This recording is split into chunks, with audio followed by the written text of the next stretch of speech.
C'est quoi votre promesse non tenue de Macron préférée ? Les grands patrons payés en fonction de leur objectif climatique. La fin des violences faites aux femmes. La colonisation comme crime contre l'humanité. L'éradication de l'extrême droite. Ah ouais, j'avoue, c'est pas mal. Ça en fait beaucoup, hein. J'en ai une autre. Bonjour et bienvenue dans le récap. Nous sommes le mercredi 7 janvier de l'an 2026, soit 8 ans, 5 mois et 11 jours depuis cette déclaration. La première bataille, c'est de loger tout le monde dignement. Je ne veux plus, d'ici la fin de l'année, avoir des femmes et des hommes dans les rues. Bon, je pense qu'on a assez attendu. Maintenant, on peut consacrer officiellement que cette promesse d'Emmanuel Macron n'a pas seulement été trahie, elle a été complètement piétinée.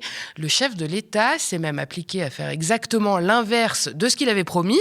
Sa politique ultralibérale a méthodiquement démantelé les protections sociales, les services publics et aggravé les inégalités, faisant exploser la précarité en France. Résultat, en 2026, des femmes et des hommes dorment toujours dans la rue et de plus en plus même, au point de battre tous les records. En février dernier, la Fondation pour le logement des défavorisés tirait la sonnette d'alarme.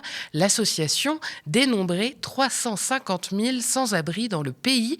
C'est plus du double par rapport à 2012 et tous les indicateurs sont au rouge.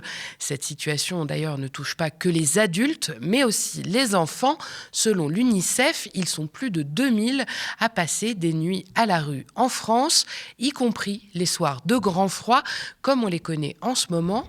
Cette semaine marquée par des chutes de neige importantes, l'association Utopia 56 décomptait au moins 300 mineurs à la rue rien que dans Paris. Faute de solution d'hébergement, il ne leur reste que de simples tentes pour affronter les températures négatives de la nuit. Et évidemment, la rue, elle tue. En 2024, 855 personnes sont mortes dans la rue, dont 31 enfants. Rien qu'entre Noël et le jour de l'an de cette année, au moins 8 personnes sans domicile fixe sont décédées dans le territoire hexagonal. 2 personnes à Nantes, une à Reims, à Nice, à Montpellier, à Paris. Certains avaient 29 ans, d'autres 75. Et ce ne sont pas évidemment seulement des statistiques, ce sont des vies. Depuis quelques jours, le plan Grand Froid a été déployé dans certains départements. Il sert évidemment à protéger les plus vulnérables. Dans les faits, le plan est activable entre le 1er novembre et le 31 mars, à la discrétion des préfectures, après validation de Météo France. Il faut donc que le froid devienne officiellement exceptionnel pour qu'on reconnaisse qu'il est mortel et qu'on essaye de trouver des solutions adaptées. Le niveau 1 correspond à un simple pic de froid, bref, et plutôt limité dans le temps, souvent associé à une vigilance jaune. C'est ce qu'on connaît aujourd'hui à Paris, par exemple. Quelques places d'hébergement supplémentaires sont alors créées, souvent temporaires. Des horaires d'accueil de jour sont élargis, quelques maraudes renforcées et le 115, bien que déjà débordé habituellement, est sommé d'absorber l'urgence. C'est une réponse évidemment minimale de l'État à une situation intenable pour de nombreuses personnes. Et plus les conditions météo se dégradent, plus les mesures se renforcent. À partir du niveau 2, lié à de la vigilance orange, la coordination est renforcée. Des patrouilles mêlant services publics et associations tentent de repérer des personnes isolées. Les services sociaux et sanitaires multiplient les actions de prévention contre notamment l'hypothermie ou les intoxications au monoxyde de carbone. Et à partir du niveau 3, qui désigne un épisode carrément exceptionnel, avec des températures souvent inférieures à moins 10 degrés, on passe à l'action. Des lieux publics supplémentaires sont mis à disposition et la mobilisation des services d'urgence et hospitaliers est accrue. Bref, vous avez compris, en France, dormir dehors n'est pas toujours une urgence, sauf quand Météo France le décide. Et on rappelle aussi, à toutes fins utiles, que l'État expulse en masse chaque année juste avant la trêve hivernale. Et après, il ne faut pas s'étonner que les places d'hébergement d'urgence soient insuffisantes. Ce matin, mes collègues Lisa Lapp et Andrei Manivit sont allés à la rencontre de l'association Utopia 56 dont on vient de parler. Elle aide les exilés et les personnes en détresse et eux dénoncent l'abandon de l'État. Je vous propose de regarder le reportage. Du coup là on est sur un campement du centre de Paris où il y a environ 300 jeunes mineurs non accompagnés en recours qui vivent à la rue depuis des semaines, depuis des mois pour certains. C'est un campement qui existe depuis plus d'1 an maintenant, où il y a certains jeunes qui sont toujours dans leur procédure juridique depuis et qui attendent dehors, qui sont en train d'attendre une audience devant le juge des enfants pour être potentiellement du coup pris en charge en tant que mineurs non accompagnés. Malheureusement pour les mineurs non accompagnés, là ça fait du coup 2 semaines quasiment que le plan d'envoi a été déclenché et il y a quasiment rien qui a été mis en place. Il y a quelques jeunes qui ont pu obtenir des solutions via la mairie, notamment dans des solutions du type du carreau du Temple, ou alors via des manifestations et via des mobilisations. Mais malheureusement, un des principaux problèmes qu'ont ces jeunes, c'est qu'ils n'ont pas accès au 115 et au SIAO, via lequel se font la plupart des orientations. Comme ils sont du coup dans cet entre-deux juridique entre ne pas être encore reconnus comme mineurs et en même temps avoir des dates de naissance mineures, en fait le 115 ne leur propose pas de place d'hébergement parce qu'ils considèrent qu'ils doivent être pris en charge par la protection de l'enfance, tandis que la protection de l'enfance ne les considère pas comme mineurs et donc disent qu'ils doivent être orientés vers le 115. Et le 115 en fait n'a pas de case pour pouvoir rentrer ces jeunes-là, donc ils sont même pas en capacité, déjà pour les personnes qui arrivent à joindre le 115 vu qu'il n'y a pas assez d'écoutants et que les lignes sont surchargées, les quelques jeunes qui peuvent les joindre sont même pas en capacité du coup de devoir proposer une possibilité d'hébergement. Donc là, les jeunes dorment dans la neige en fait depuis quelques jours, quelques semaines. Ouais, c'est ça. Là, ça fait du coup 2 semaines que les conditions climatiques font que les températures sont en dessous de 0 et les jeunes ils dorment ici depuis. Il y a du coup une plus grosse mobilisation associative et citoyenne. Du côté d'Utopia 56, on est venu faire des distributions de couverture, de survie notamment, venu faire des distributions aussi de thé, café et on va encore revenir ce soir pour faire une grosse distribution de couverture pour essayer d'équiper au mieux les jeunes qui dorment ici. Mais c'est évidemment pas suffisant. La mairie, l'État sont au courant du campement qui est ici. Ça fait des mois qu'on les interpelle sur le sujet. Ils savent et pourtant ils ignorent et ils proposent aucune solution d'hébergement. Ce qui est du coup forcément une énorme mise en danger quand on sait qu'en 2024, il y a 912 personnes qui sont mortes à la rue dans toute la France et que depuis le début de la période de froid, on est à peu près 5 décès, si je ne me trompe pas, qui sont liés au froid. Nous, ça faisait déjà plusieurs mois qu'on alerte sur la dégradation de la santé mentale de ces jeunes parce que c'est pour beaucoup aussi des jeunes qui étaient à la gaieté lyrique lorsqu'il y a eu l'expulsion extrêmement violente de la part de la préfecture de ce lieu qui était, où il y avait à peu près 400 jeunes qui y vivaient. Depuis cette expulsion, on a vu une dégradation extrêmement importante de leur état de santé. On a aussi mis en place du coup des maraudes hypothermie pour essayer de passer sur les différents campements, du coup, que ce soit celui-là ou d'autres campements à Paris, pour essayer de faire de la prévention, pour donner des couvertures de survie et pour, dans le cas où on rencontre des personnes en situation de grande vulnérabilité ou qui sont en situation d'hypothermie, qu'on puisse faire des appels aussi aux urgences. C'est notamment, ça a été le cas hier soir où on a été appelé par l'équipe qui faisait la maraude parce qu'ils avaient rencontré une personne en hypothermie pour laquelle ils avaient appelé les pompiers. Donc les pompiers sont venus, ils ont pu essayer de prendre en charge la personne du mieux que possible, mais à la fin il n'y a quand même pas de place d'hébergement qui est proposée et la personne elle a fini par du coup passer la nuit dans le métro. Il n'y a pas eu de solution et voilà. Alors face à cette situation intenable, certains responsables politiques de gauche notamment ont appelé à faire plus pour les sans-abri. La mairie de Paris a demandé à l'État d'agir urgemment. Les maraudes n'ont nulle part où mettre les personnes à l'abri. C'est dramatique, a déclaré à l'AFP Léa Filoche, l'adjointe en charge des solidarités à la mairie de Paris. Pour elle, il est nécessaire de réquisitionner des bâtiments vides, comme par exemple l'ancien hôpital militaire du Val-de-Grâce dans le quartier latin. L'élu dénonce le grave désengagement de l'État, auquel la mairie se substitue tant bien que mal, dit-elle. Au total, la ville de Paris met à l'abri plus de 1400 personnes dont la prise en charge relève de l'État. Pour cela, 6 gymnases et 8 bâtiments municipaux ont été utilisés. Et ça, je peux vous dire que ça ne plaît pas du tout à l'opposition. Des centristes jusqu'au RN, tout le monde s'enflamme. Et on commence avec Michel Barnier. C'est l'un des gymnases que la ville de Paris a décidé de réquisitionner pour y accueillir des migrants, faute d'autres solutions, alors qu'il existe d'autres solutions. Qu'est-ce qui se passe? Du coup, des associations et ceux qui payent des cotisations pour faire du sport, des activités sportives, des élèves, des étudiants, des jeunes, sont privés d'utiliser ces gymnases, alors même que quelques mois après les Jeux Olympiques, on avait cette promesse de développer les activités sportives. Ce n'est pas normal, il faut que la ville de Paris trouve et accepte d'autres solutions. Alors on a le même genre de complainte du côté par exemple du maire du 16e arrondissement au hasard, Jérémy Redler. Il s'insurge de voir des élèves temporairement privés d'un cours de sport pour mettre des personnes à l'abri. Vous me dites qu'en fait les élèves sont sortis de leur cours de sport quand ils sont en train de faire leur handball et tout, pour que les migrants puissent entrer et sans vous consulter. Exactement. Et c'est d'autant plus scandaleux parce que il y a évidemment les enfants qui font du sport de manière en loisir avec les associations sportives. Mais il y a aussi tous ceux qui ont des examens, qui doivent passer les épreuves du baccalauréat. Et tout ça est fait au détriment, toujours, au détriment des familles du 16e arrondissement. Ah bah les pauvres gosses, hein. Enfin eux au moins, ils pourront rentrer au chaud à la maison. Et sinon, on a aussi Rachida Dati, vous savez, la ministre de la Culture, visiblement plus occupée par sa candidature à la mairie de Paris. Alors elle, ne lui parlez pas de ces histoires de gymnase, ça lui donne des boutons.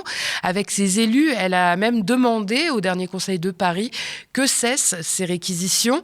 Elle aussi est très remontée contre les tentes, notamment des sans-abri, parce que ça non plus, ça lui plaît pas, ça fait sale. Bref, on l'écoute. L'espace public, ça s'organise.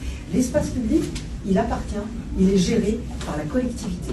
C'est-à-dire que si demain le maire vient et dit au préfet, moi, je veux que mon espace public, il n'y ait pas de vente à la sauvette ou d'occupation ou de fixation, il peut le faire.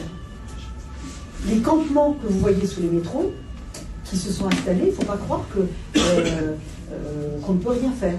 Bien sûr que oui, on peut faire. La dernière fois, on était à la piscine dans le quartier du Marais, devant la piscine Saint-Méry. Je suis passée totalement par hasard et il y avait un campement, notamment des femmes et des enfants installés. Et quand je les interrogeais, certains venaient d'arriver, d'ailleurs du Soudan, ils m'expliquaient leur parcours. Et alors, je leur dis, mais vous dormez comment? Alors, ils ont un numéro, l'association Utopia. Je la cite pourquoi? Parce qu'il y a des associations, Gaïa ou Aurore, qui font de l'insertion, un peu de travail social. Utopia fournit des tentes. Donc ils ont un numéro, ils se le passent et on fournit des tentes. Et donc, ce type d'association, ils veulent faire exploser le système. Et donc, ils vous amènent en bas de chez vous des gens qui n'ont rien à y faire. Bon, évidemment, tout ce beau monde n'a rien contre les pauvres, hein, faut qu'on soit clair. Il faudrait juste qu'on les mette ailleurs, qu'on les voit pas trop, loin de chez eux, dans d'autres villes. C'est un peu comme les déchets nucléaires, quoi. Comme je vous l'ai dit, mes collègues Lisa et André sont allés voir l'association Utopia 56 ce matin. Et voici leur réponse à Rachida Dati qui les incrimine dans sa vidéo. Qu'est-ce que vous répondez à Rachida Dati là, qui vous accuse un peu de, on sait pas trop quoi, de fournir des tentes? Déjà, c'est un peu culotté de sa part, puisque 2 semaines avant, son directeur de cabinet nous avait contacté parce qu'ils avaient rencontré une personne à la rue qui n'avait pas de tente. Donc, ils nous ont demandé si on pouvait les équiper en tente. On leur a expliqué notre processus, donc comment on fonctionnait, le fait qu'on avait une permanence tous les soirs où les personnes qui sont en famille, en couple ou en famille isolée, sans solution, pouvaient nous rejoindre et qu'on pouvait les équiper sur place, voire même leur trouver des solutions d'hébergement. Mais malgré ça, du coup, 2 semaines après, en effet, elle nous a attaqué sur les réseaux. Évidemment, nous, on trouve que c'est absolument indécent de s'attaquer comme ça à une association citoyenne qui fait le travail de l'État et le travail que la mairie pourrait faire aussi si du coup du fait de l'absence de solution de l'État. Faut savoir que la mairie de Paris a attaqué l'État du fait des carences et du fait que la mairie de Paris fait en fait le travail de l'État en hébergeant 1 millier de mineurs, en hébergeant des familles et des profils qui normalement sont de la responsabilité de l'État. Donc nous ce qu'on espère c'est que si Rachida Dati est élue, elle respectera déjà le cadre légal en hébergeant les personnes qui sont de sa responsabilité et surtout qu'elle aura un petit peu de dignité et de respect envers les personnes sans abri et les personnes qui sont à la rue, notamment du coup ces centaines de mineurs qui sont à la rue et qui sont rejetés, remis à la rue quotidiennement en fait par la ville de Paris, puisque en tant que ville et département, c'est la ville de Paris qui a la compétence de l'évaluation des mineurs et donc qui remet à la rue chaque soir, chaque jour, au moins entre 5 et 10 mineurs, dont des mineurs filles. Ça arrive aussi régulièrement qu'il y ait des jeunes filles qui soient remises à la rue et qu'on est obligé d'héberger parce que la mairie a décidé de les remettre dehors. À gauche, on le disait, la question de la réquisition des logements vacants, c'est entre 2 et 3 millions en France tout de même, a refait surface. Mathilde Panot, la présidente du groupe Insoumis à l'Assemblée nationale, a d'ailleurs lancé un appel en ce sens. Je vous propose de l'écouter.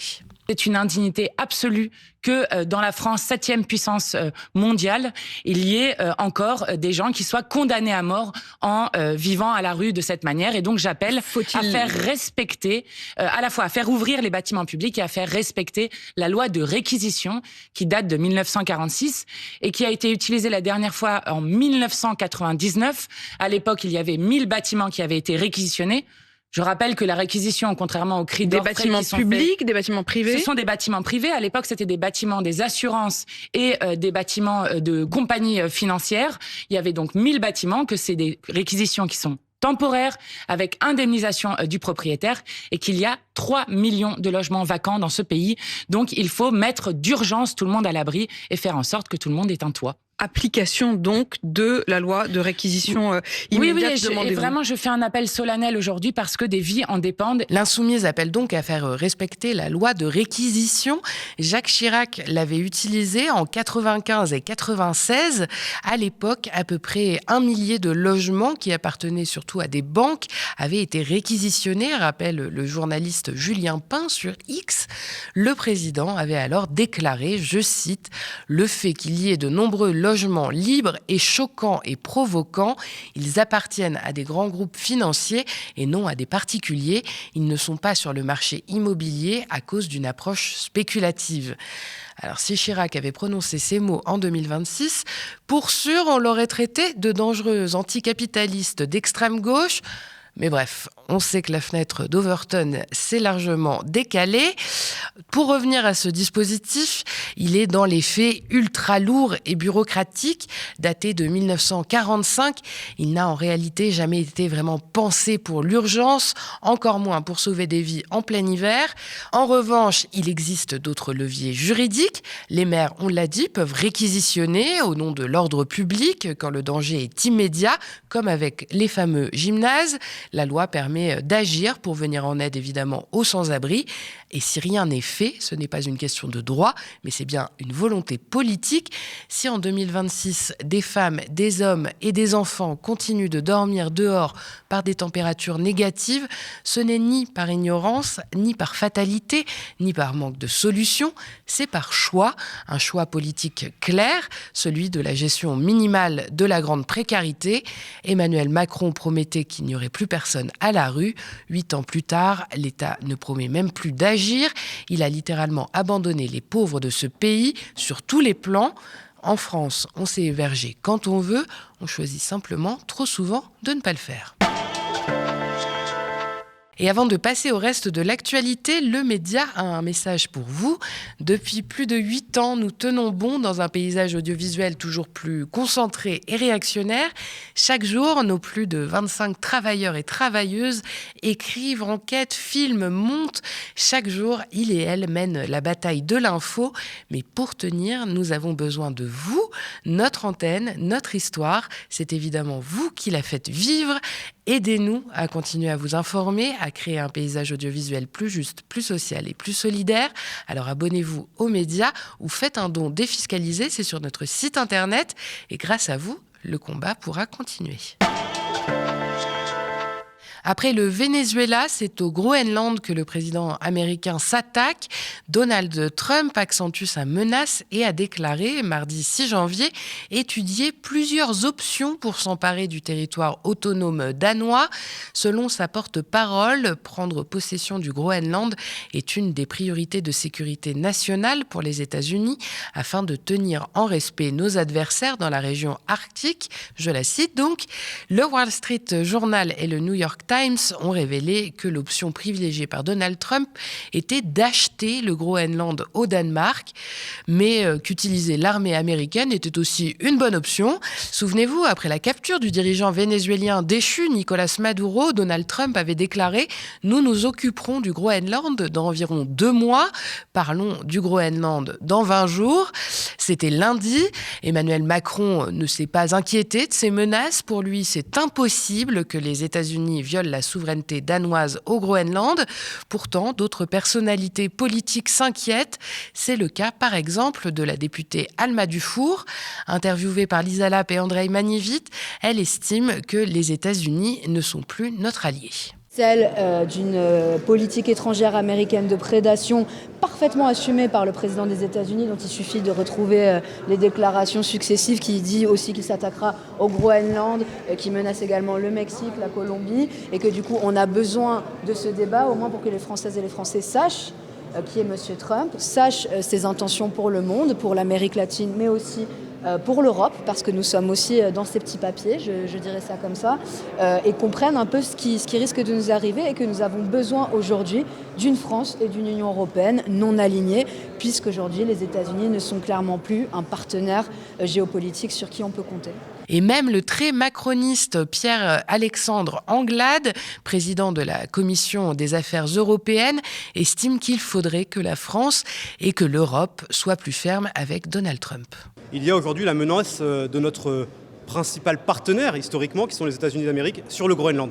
Moi, je pense qu'il faut réaffirmer de manière extrêmement claire que le Groenland n'est pas à prendre et n'est pas à vendre, et que ce territoire est européen, que le Groenland est constitutif du royaume du Danemark, lui-même faisant partie de l'Union européenne, et les Européens, au lieu de faire des communiqués qui sont certainement très utiles, devraient se rendre physiquement sur place pour marquer le soutien et la solidarité de l'ensemble des 27 et de nos partenaires britanniques peut-être sur place pour marquer la solidarité avec le Groenland et dire à Donald Trump que le Groenland n'est pas un territoire américain. On continuera évidemment de suivre et de vous informer sur les prochaines provocations de Donald Trump sur le média.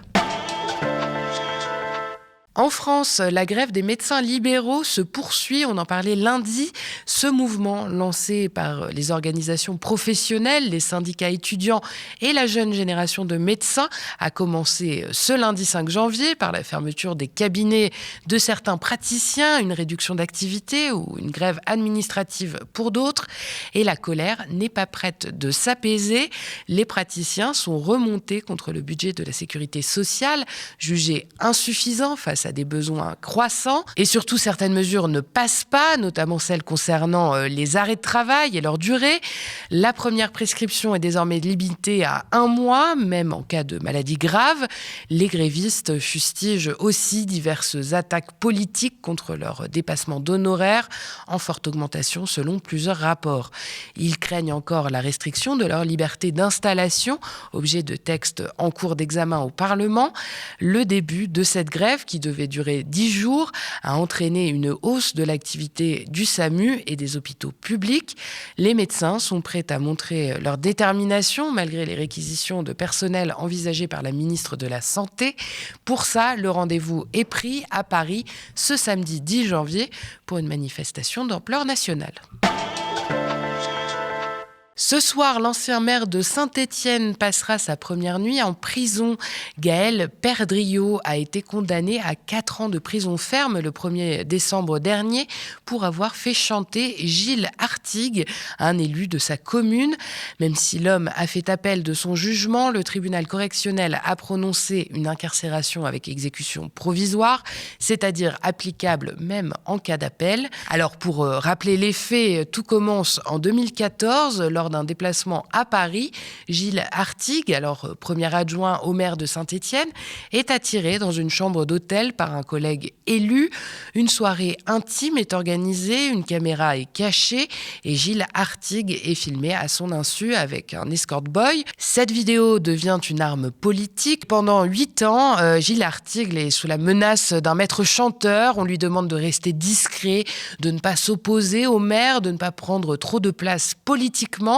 Évidemment, derrière ce piège, la justice établit la responsabilité de Gaël Perdriau, le maire de Saint-Étienne, aidé par plusieurs proches, dont son directeur de cabinet et un adjoint.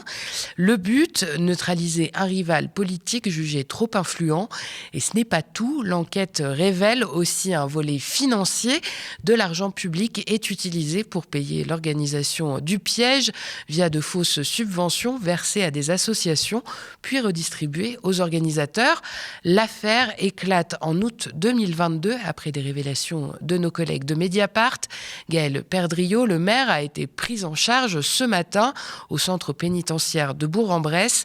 Dans l'Ain, il a été placé à l'isolement à la demande de la justice. L'objectif est de sécuriser tous ses déplacements à l'intérieur de l'établissement, notamment lors des parloirs.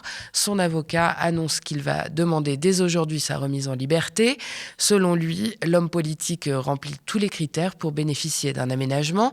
Son procès en appel doit se tenir dans les prochains mois. Merci d'avoir regardé cette nouvelle édition du Récap. N'hésitez pas à nous laisser vos impressions en commentaire si vous nous regardez sur YouTube ou via email si vous nous regardez à la télé. Et n'oubliez pas que l'indépendance a un coût. Alors si vous avez envie de nous donner un précieux coup de pouce, n'hésitez pas à vous abonner aux médias ou à faire un don sur notre site internet. Et vous pouvez aussi parler de nous autour de vous et nous suivre et nous partager sur les réseaux sociaux.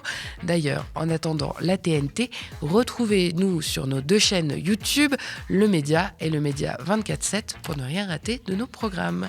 Très bonne soirée sur Le Média.